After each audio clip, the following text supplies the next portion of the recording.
Bismillahirrahmanirrahim. Assalamualaikum warahmatullahi wabarakatuh. Alhamdulillah nahmaduhu wa nasta'inuhu wa nastaghfiruh wa na'udzu billahi min syururi anfusina wa sayyiati a'malina may yahdihillahu fala mudhillalah wa may yudlilhu fala hadiyalah.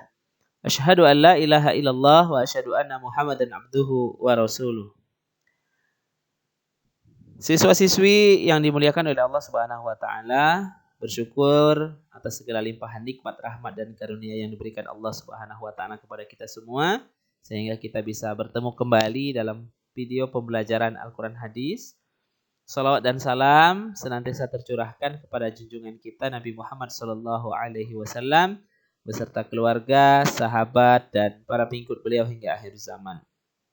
Dan semoga kita senantiasa istiqomah dalam menjalankan apa yang diperintahkan Allah dan berusaha sekuat tenaga menjauhi apa yang dilarang oleh Allah Subhanahu wa taala.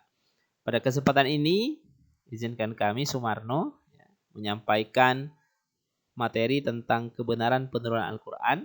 Materi ini merupakan materi pelajaran Al-Qur'an Hadis KD2 kelas 10 semester ganjil.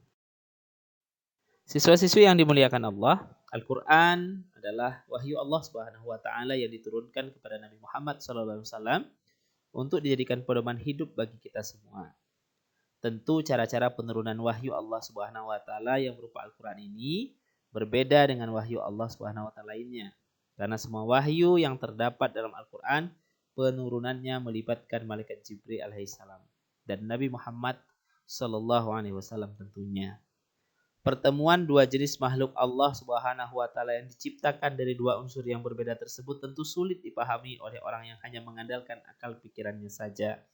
Di sisi lain, Al-Qur'an yang sampai kepada kita itu turun di tengah-tengah masyarakat yang dikenal dengan zaman jahiliyah dan masih sedikit yang pandai baca tulis. Lalu, tahukah kalian bagaimana sejarah penurunan dan penulisan Al-Qur'an itu? Nah, untuk mengetahui hal tersebut, mari sama-sama kita simak paparannya dalam video pembelajaran ini.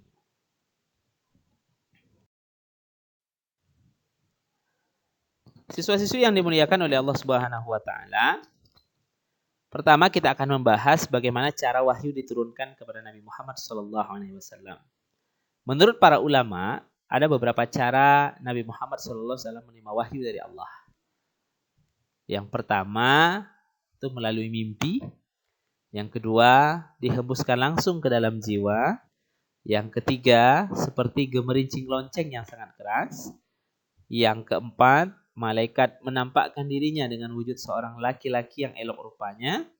Yang kelima malaikat Jibril menampakkan diri dengan wujud aslinya. Dan yang keenam Allah Subhanahu wa taala berbicara dengan Nabi Muhammad SAW dari balik hijab. Nah, berdasarkan penjelasan tersebut, tentu dapat kita tarik kesimpulan bahwa malaikat Jibril alaihissalam ketika turun membawa wahyu kepada Nabi Muhammad SAW itu dengan 3 cara. Yang pertama muncul di hadapan Nabi Muhammad SAW dalam rupa aslinya. Jadi malaikat Jibril ini menampakkan wujud aslinya. Kemudian yang kedua muncul dalam wujud seorang laki-laki yang menyampaikan wahyu kepada Nabi Muhammad SAW. Dan yang terakhir ketiga, malaikat tidak menampakkan dirinya, yang terdengar hanya suara gemuruh seperti gemerincingnya lonceng saja.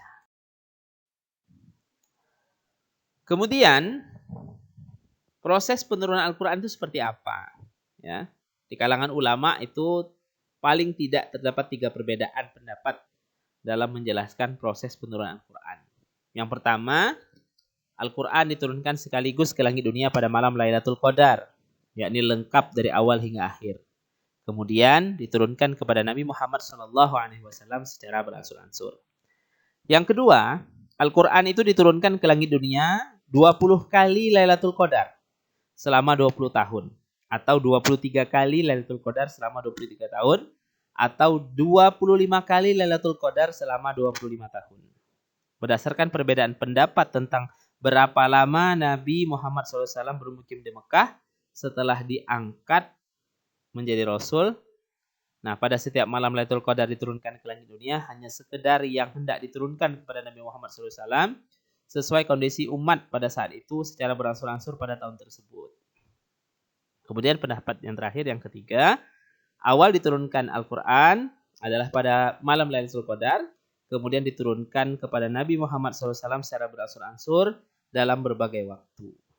Nah, di antara ketiga pendapat tersebut, pendapat pertama yang paling dikenal di kalangan masyarakat, ya. Dan menurut Syekh Abdul Azim Az-Zarkani, ya, beliau menjelaskan bahwa proses turunkan Al-Quran itu melalui 3 tahapan. Tahapan pertama, turun Al-Quran itu ke Lauhul Mahfuz.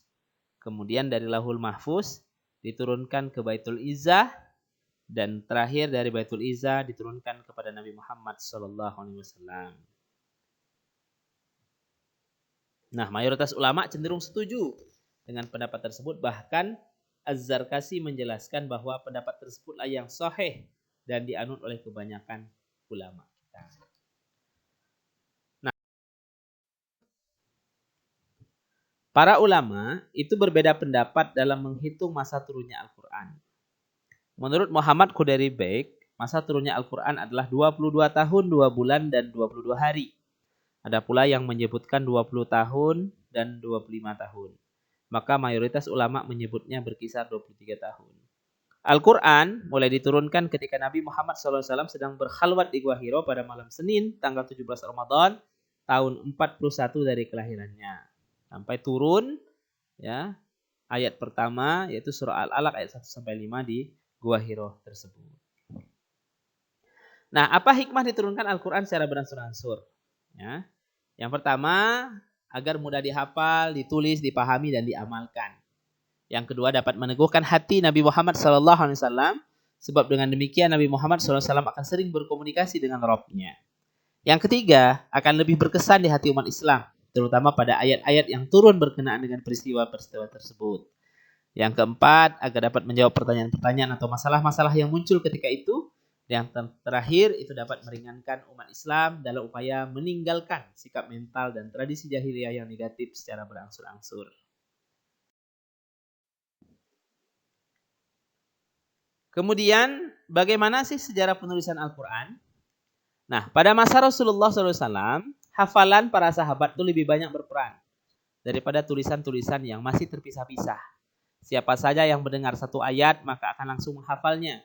Atau sahabat menuliskan dengan sarana seadanya di pelepah kurma, potongan kulit, permukaan batu cadas, atau tulang belikat unta. Kemudian pada masa sahabat Abu Bakar, itu terjadi banyak peperangan yang mengakibatkan banyak para sahabat penghafal Al-Quran meninggal dunia. Itu diantaranya Salim, bekas budak Abu Huzaifah, yang meninggal pada saat perang Yamamah. Nah, selesai perang, Umar bin Khattab menyampaikan pendapat kepada Abu Bakar untuk menulis ulang dan mengumpulkan catatan-catatan Al-Quran yang masih terpisah-pisah. Namun, usulan tersebut, pendapat tersebut ditolak oleh Abu Bakar. Nah, karena Umar bin Khattab ini terus-menerus mengukuhkan pendapatnya, akhirnya Allah Subhanahu wa taala membukakan hati Abu Bakar. Dan kemudian Abu Bakar memanggil Zaid bin Sabit dan memerintahkannya untuk menulis ulang catatan-catatan Al-Quran dalam sebuah mushaf. Dan mushaf itu berada di tangan Abu Bakar hingga beliau wafat. Kemudian pada masa Utsman bin Affan, ini kekuasaan Islam sudah semakin luas, tidak hanya di kalangan bangsa Arab saja. Sehingga banyak catatan dan kumpulan catatan Al-Quran itu yang berbeda-beda di antara para sahabat. Karena Utsman khawatir akan menjadi fitnah, maka beliau memerintahkan untuk mengumpulkan mushaf-mushaf tersebut menjadi satu mushaf. Sehingga kaum muslimin tidak berbeda bacaannya yang bisa menyebabkan pertengkaran dan perpecahan. Kemudian Utsman bin Affan memerintahkan Zaid bin Sabit, Abdullah ibnu Zubair, Sa'id ibnu Al-As, dan Abdurrahman ibnu Harith ibnu Hisham radhiyallahu an untuk menuliskan Al-Quran kembali dan memperbanyaknya. Itu sejarah dari penulisan Al-Quran. Ya, mungkin demikian saja materi tentang sejarah penulisan Al-Quran yang bisa kami sampaikan. Mudah-mudahan bisa bermanfaat untuk siswa-siswi sekalian. Dan semoga apa yang kami sampaikan dalam video pembelajaran ini dapat menjadi khazanah ilmu pengetahuan baru bagi siswa-siswi sekalian dalam menambah ilmu pengetahuan yang akan jadikan bekal untuk kehidupan di masa yang akan datang. Terima kasih. Mohon maaf atas segala kekurangan. Kami akhiri. Wassalamualaikum warahmatullahi wabarakatuh.